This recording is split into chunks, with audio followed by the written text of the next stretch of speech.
Hi, this is Scott Varilek, Varilek Trading, Sioux Center, Iowa. Just kind of the norm, I guess, is what we're going through in the cattle here to finish up on a Thursday, just a little bit lower. And it's just been this sloppy sideways trade. We're kind of forming into a wedge. We're kind of having this wider range that's getting narrower and narrower. So it's like it's just coiling, ready for, which way is it going to break out of?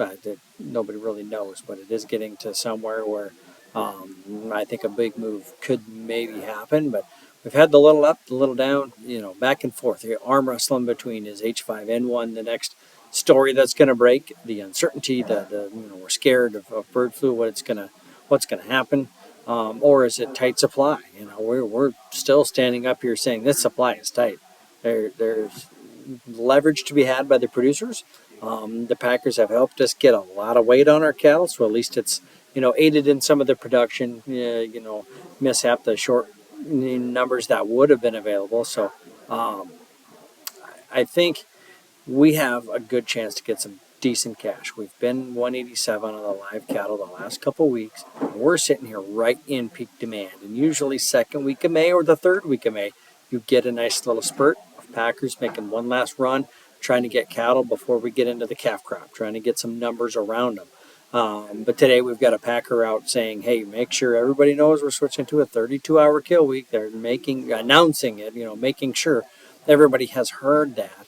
And for me, you don't switch to a 32-hour kill week right during your peak demand season when you should be running against the wall unless the numbers are not there. So for me, that's the reason that it is.